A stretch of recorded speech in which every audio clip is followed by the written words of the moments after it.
I'm about to head down to our local farm stand to pick up some peaches, and our own peach trees, they have never produced. We just live in an area where we get a lot of late frost, and so it's unlikely to get peaches. So I'm going to get them from there because they taste better than the regular grocery store, and because usually they're getting them from another small grower.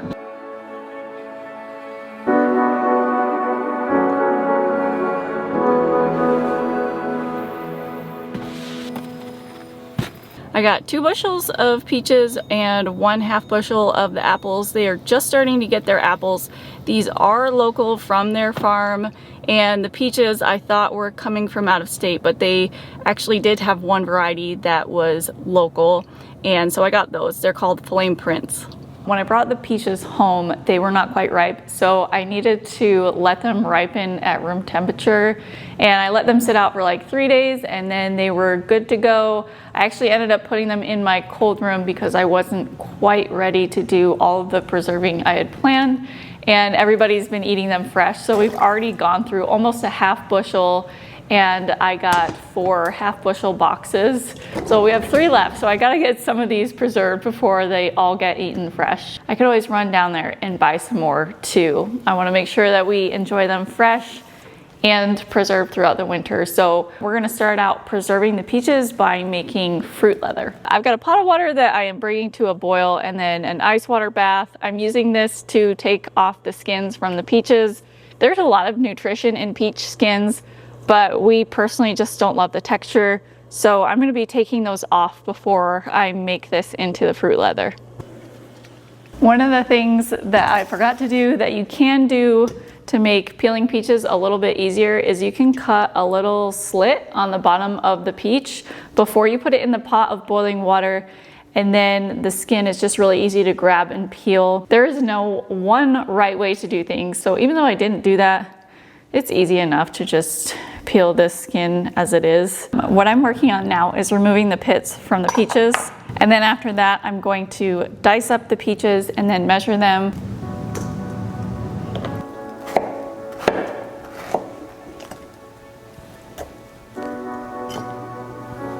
Now I'm going to weigh the peaches.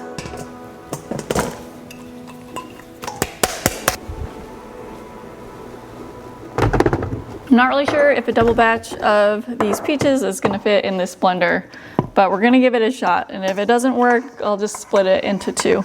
Since I'm doubling this, I'm doing 2 tablespoons of lemon juice. Usually I use fresh, but all I had today was the jarred stuff, and that works just fine. And then I'm gonna use a teaspoon of cornstarch. The last thing is a 1/4 cup of honey, and the reason I'm using that rather than other sugar is because it makes the fruit leather more pliable in the end. I put the mixture in the blender into a pot and let that simmer for like 3 minutes, and then I turned it off the heat and let it cool off. Now I'm ready to pour everything onto the trays. I think what I'm gonna do is do half just regular plain, and I had this idea as I was making it that I wanted to put vanilla in the other half. So we're gonna test it out and see how it tastes once it's all dry.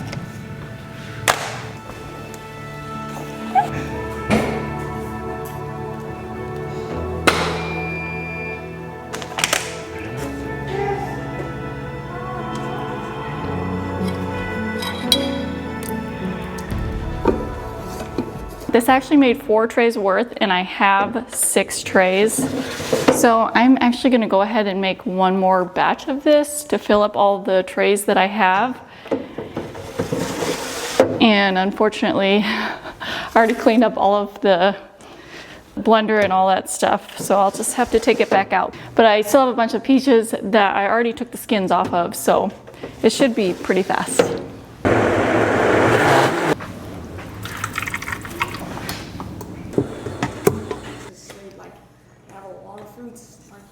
Grew up crying baby all day. I got all the trays in, now I just need to turn it on. I'm going to turn it to 125 degrees, and it usually takes about 12 hours for it to dry out.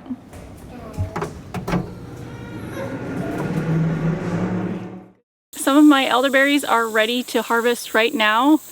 Not all of them are ready at once. So what I decided to do is I'm going to freeze the berries until I'm ready to make elderberry syrup with all of the harvest, because I don't have like a huge harvest. I was asking my sister Amy yesterday if I could just snip off this entire top part of the elderberry and then just freeze the entire thing, and she said yes, you can do that. And I can even stick the whole thing in my steam juicer and it's gonna be fine. So I'm gonna get these cut and put into bags right now, and that'll make it really easy too.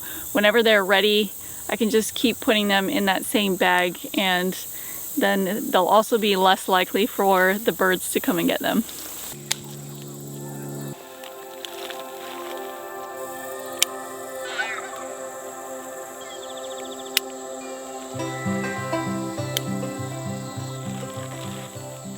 See the green ones right here?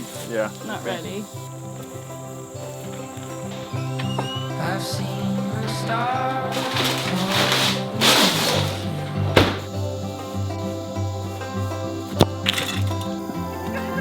Fields of grass beneath.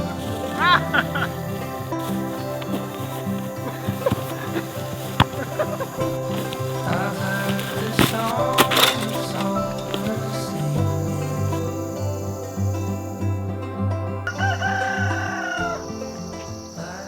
Change of plans for today. I was going to be preserving peaches in the kitchen all day today, but the weather outside is so beautiful. The temperature dropped and it's like 70 degrees out here. There is no way that I'm going to be in the kitchen in this weather. So I'm going to delay a day for the peaches. We'll do that tomorrow. It's supposed to rain like 4 inches tomorrow, so that will be the perfect timing. I'll be stuck inside anyway and just be able to get a bunch of preserving done.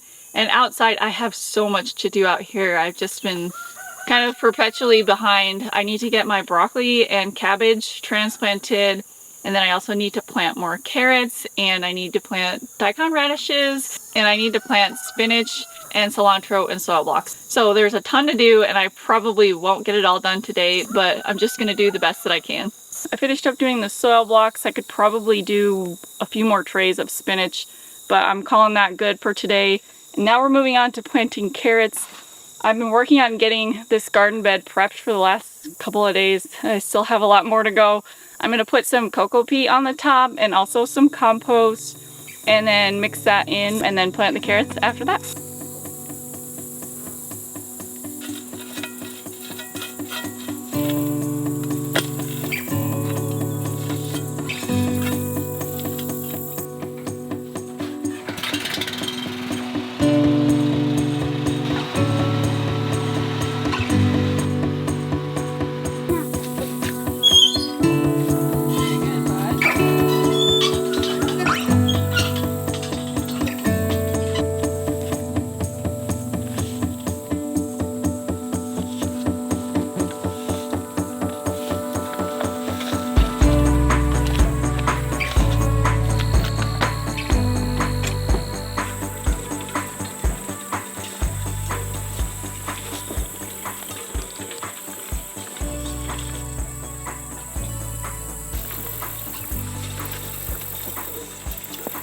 I finished planting the carrots, and now I got the drip irrigation back over the top. What I need to do next is turn on the overhead irrigation for this so that the carrots will sprout. They're not going to sprout very well if I just have the drip on in here. So I need to change the timer to have it go off once a day, and I'm also going to put burlap on top of the carrots to help the soil stay moist. The burlap is all wrinkly because I used it on the parsnips and then I just left it in this tunnel, and it's also decomposing, which burlap does naturally. So I need to get the burlap wet and then kind of stretch it out and put some staples in it. So I'm going to turn the irrigation on for a little bit, and while that's going, I'm going to go in and get lunch, and then I'll come out in a few hours and finish it up.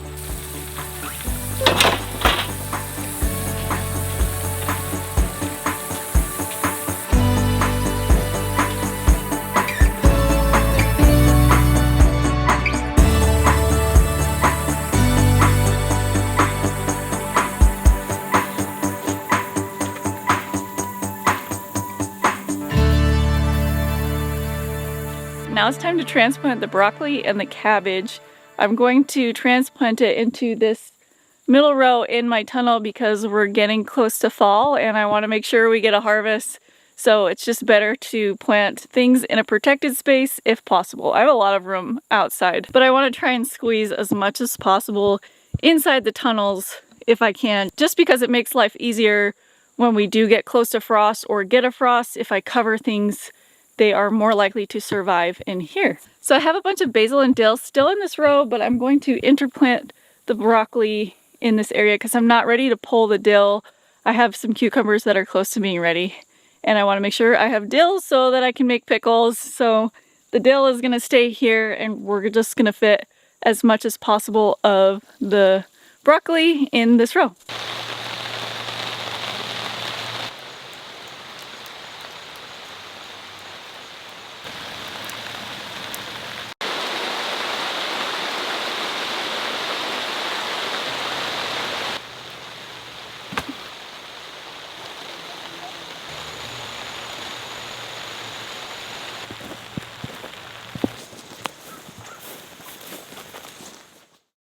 Ever since we purchased our property, something that has always been a concern of mine is security. We do have a gate on our property, but I've always wanted a security camera, and we finally got one, and it's from Ripening. Having this camera gives both of us a lot of peace of mind. I still go to work most days, so from work it will alert me if there's any action kind of going on here at the homestead, and so on the app I can see what's going on, so that's kind of nice. And then it's a lot of peace of mind for Becky, just having an extra set of eyes on this place. One of the features of the Ripening security camera is two-way audio. Hey cows. This camera can distinguish people, animals, and vehicles. If you happen to have an intruder, this has dual lens view.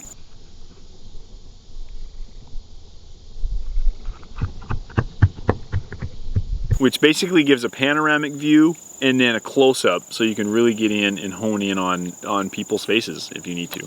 The auto tracking feature is pretty cool. There's a lot of customizable features on it that allow you to get really specific on what you're detecting and how sensitive it is. The more we use the home security camera, the more we're enjoying the benefits of it. It's making us want one for the garden so we can get a better close-up view of the animals and all the action that's going on in there. Gonna greatly expand our home security / garden security capabilities here on the homestead. One thing that was important to us is to make sure we didn't have any extra monthly fees to have a home security camera. And this doesn't have any of that.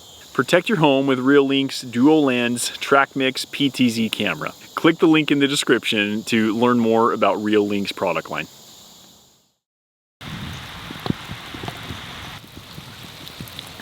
As expected, we have had rain all day today and we've already gotten over 2 inches of rain, and that's just going to continue. So it's a great day to be inside and start preserving some peaches.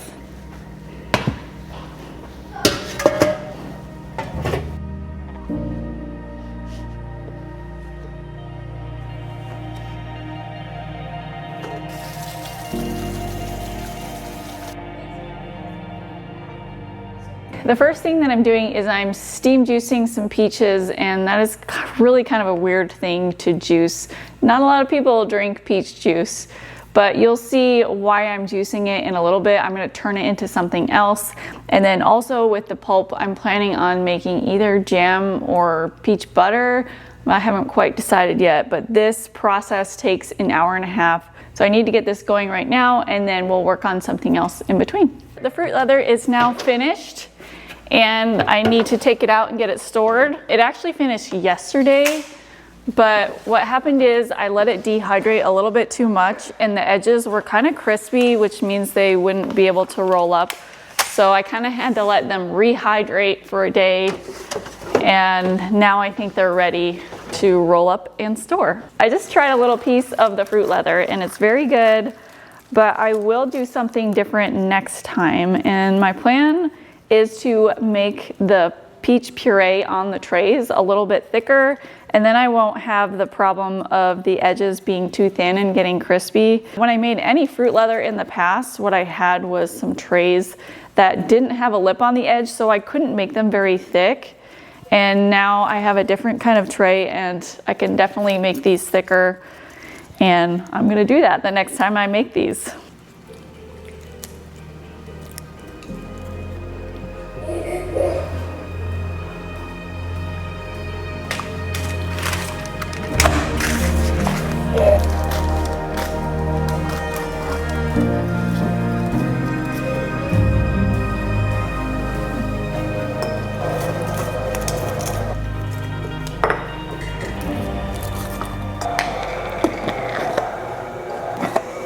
The peach juice is finished. Now I'm going to make what I had planned, and that is making peach gelatin. I'm going to be using this Great Lakes Wellness gelatin. I think I just got this from Azure Standard to make it. We've only made gelatin a few times, and every time I make it, the kids say it tastes weird because they have had Jell-O before, like the kind from the grocery store. So my goal is to make a homemade version of Jell-O that actually tastes good and is healthier, which the two may not be able to go together, but we'll see. So that's why I made the peach juice. I can't preserve peach gelatin. You can't really freeze it or anything like that, but I can make and can peach juice, and then when we want to make some gelatin, we can use the peach juice to make gelatin later on. So right now what I'm doing is I'm just testing it all out to see if we like it enough to make more peach juice to can for later so that we can make this again. As I've been working on this, I realized this is probably a big waste of time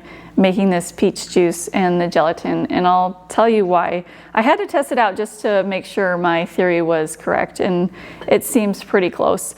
So when you can peaches, you usually can them in some kind of a syrup. We do ours in like a light syrup, and then the leftover juice is peach juice with sugar. And I could easily take that leftover peach juice and turn it into peach Jell-O. I'd have to run it through like a sieve to get all the extra bits out, but I guess you wouldn't really even have to do that if you don't mind that in your gelatin. This is very similar, but it has less sugar. So I think for the future, I'm not gonna take the time to make juice and all that stuff. So I'll just can peaches the way we normally do, and then after we eat peaches from the can, I'll take that extra peach syrup and make gelatin out of that and make my life a lot easier. So I'm still gonna go through and finish this up and see how it turns out. I decided to add some frozen raspberries and the fresh peaches to this gelatin because I feel like Jell-O just by itself can be a little bit boring. So I added the fruit for a little bit of extra texture, and it was definitely a good move. So we let it chill overnight and tried it the next day. My thoughts about it was a little bit mild in flavor, meaning I kind of wished the peach flavor was more concentrated. Couldn't really tell if it was something like it needed a little bit more sugar to it, or if the peach juice needed to be cooked down and a little bit more concentrated in flavor. After eating it for a little bit, the flavor kind of grew on me. It definitely wasn't as strong as what you would find like in the grocery store. And of course, the main reason for that is what I am making is all natural, and what you would find at the grocery store, just regular Jell-O, has artificial color, artificial flavor, and a whole ton of sugar. So two different things, it's gonna have different results. Now that we're done making the gelatin, I'm gonna go ahead and make peach butter. I decided not to do the jam. I think the butter is just gonna be easier and faster for today when I've already been making stuff. So I'm gonna run it through the food mill first. I just realized I did something that I didn't even need to do. I put those peaches through the sauce maker, and I didn't even need to do that. I should have just put them in the blender. But I wasn't looking at the directions, and I wasn't really thinking. All I was thinking about is I need to get the skins off, but they're pretty much like mush anyway, so it wouldn't have made a big difference just to put them in the blender. This was the first time that I've made peach butter just from the leftover pulp after making juice out of the peaches. So something that was a little bit of a concern of mine is after taking out that juice, if it would be acid enough and if it would be sweet enough. So I actually doubled the lemon juice in this recipe just to make sure, and I put an extra like tablespoon in the bottom of each jar. And then the other thing is when I added the sugar, I added a little bit less than I thought I needed, mixed it up, tasted it, and it was actually sweet enough even though I didn't have a good portion of the juice in there. We eat peach butter as a spread on biscuits and on bread, but I would say most commonly we have it with yogurt. We always have plain yogurt, so we just pour it into that to add some fruit flavor and sweetness. So here we are on the next day. Noelle is testing out the peach gelatin. How is it, Noelle? It's great. I think it's the best one we've ever made.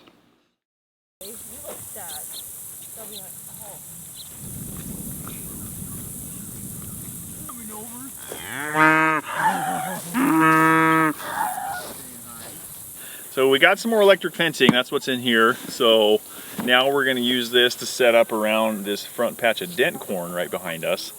The other corn we had is long gone, so we're gonna try to save this stuff. Kim started to put up the fence and realized that this chicken tractor that we have right here, it's right in the way. We want the fence to be really tight, so we gotta move the chicken tractor. We're just gonna move it to the other garden space over there, and then we'll have room for the fence. Okay, we just got our mower back after it being like 2 months in the shop, so it's pretty much a jungle out here because I've had to use the brush hog to mow everywhere else, but in the garden it's tight enough spaces. We just kind of let it grow, so it's pretty gnarly. I'm gonna mow real quick and then we'll get that fence set up.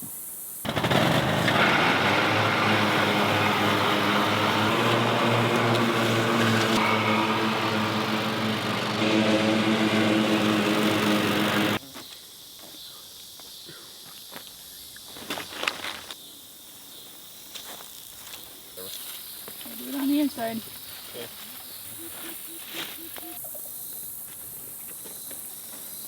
We're gonna double up, so if we want to like start down there, we can start down there.